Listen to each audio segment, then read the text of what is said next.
So if you're going to invest in a security screen, I encourage you to do a little research on them and actually invest in one that is probably a little bit more pricey, but it's going to offer you that security and be a lot harder for somebody to get into. And I kind of look at it in the way of if you're like buying, a gun safe.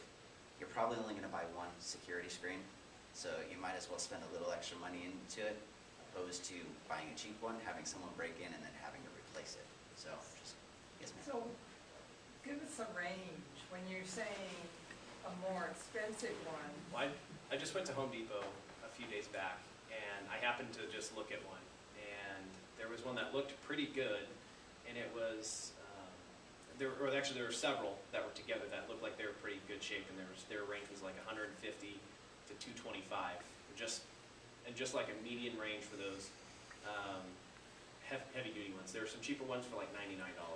They're made of iron rather than aluminum. Correct. Right. That's the basic thing on it. And there's nothing you can grab onto from the outside when you put it in. Those are the few key things you want to look for, is where if they put like the designs and the reinforcement on it, that'll actually be on the inside of your door. So usually a reinforcing bar through the center as well. That way it doesn't have that folding effect like he was talking about. Because I know they do have some aluminum ones that are a little more heftier that would not fold, because they have, on both sides, they have the reinforcement through the center. Fascinating. I know it's awful easy to grind off those one-way screws. absolutely. I would say, if someone's going to take the time to grind down your bolts, they're pretty dedicated, and they're going to get in your house one way or another. But That's the least of your worries. But I would suggest lag bolts over screws, the screws that come with them. I would actually, if it were me installing the screen, I wouldn't use the bolting hardware that they gave you, because that's where those companies save a lot of their money. I've done a lot of construction work, and a lot of times when you get pre-packaged equipment, the cheapest part of it is actually the mounting hardware, or any of the bolt screws. I mean, we've all put pieces of furniture together and we're like, geez, this is some of the cheapest hardware I've ever seen. That's where your stuff's going to fail. So spend a little extra money, grab some new lag bolts, and some really solid hardware, and that'll help with your security as well. And it's easy to bring those into your local hardware store, and they'll be happy to set you up with something that will equal that, but better in strength.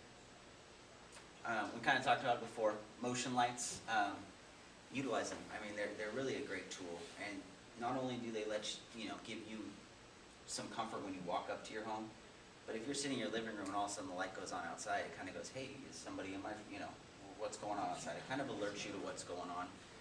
Recently, we actually went and talked to a resident. She had 0 porch lights on her house. So if somebody came up to her door at night, she had no idea who was there. So be sure you have lights on your porch that you can control, and that way, whoever comes up to your door, no matter the day or night, you're able to see who it is. It's a huge comfort thing. Lighting, amongst everything else, for the most part, apart from dealing with surroundings, lighting is probably going to be one of your less expensive avenues as well. And it's a good place to start, especially if you don't have all the money in the world to invest in alarms and security things at this point, but at least if you're starting with something like lighting, it's that simple. And even if you're already pre-wired with something, or you have something that maybe it's not as bright as you think it should be, easy replacement, very easy to do, and it's a simple solution. Yes, sir. I would think that motion detecting lights on the outside would be a help to patrol too when they're working a prowler in the neighborhood. I know when we're patrolling on our watch, and we've gotten a call about somebody prowling around the neighborhood, we'll sit at a distance, and all of a sudden you see a light come on in a person's driveway, and then 2 houses over a light comes on a person's driveway. Pretty good chance that guy's working the neighborhood. I would imagine if there's any patrol officers left here, they might have run into that too. Yeah, we've utilized that. We've had people run from us. A lot of times when they hide in backyards, people have those motion lights in their backyards. And it gives us a good indication of, hey, yeah, there's somebody in there that's not supposed to be in there. A lot of times we can actually go knock on the front door and say, hey, anyone supposed to be in your backyard? Any animals in your backyard?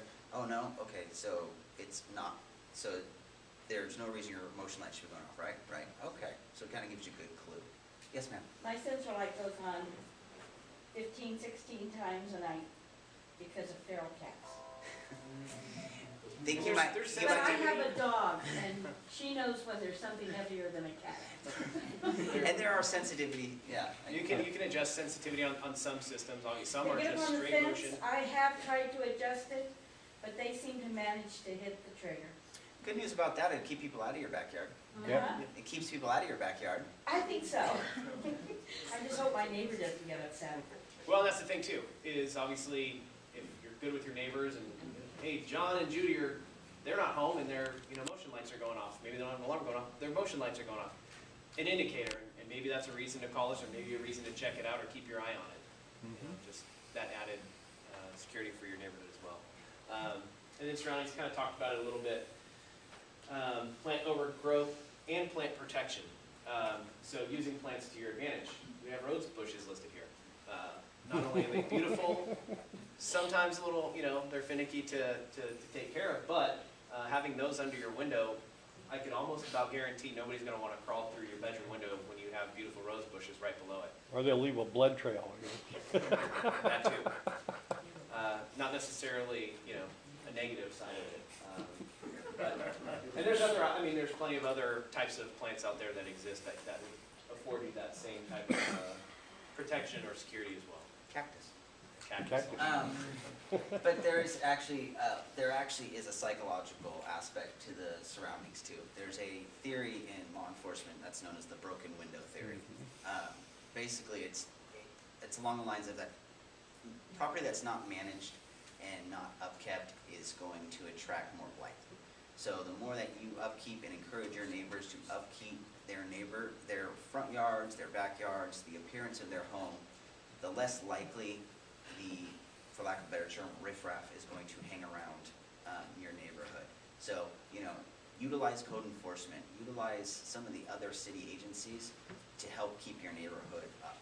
If you notice dumping and things like that, notify 311. Let them know, hey, we have this continuous problem, we have these cars parked on the street. Don't just let that stuff pile up because that just attracts more negative attention. You had a question, ma'am? When you mentioned cactus, the man next door has a huge cactus collection.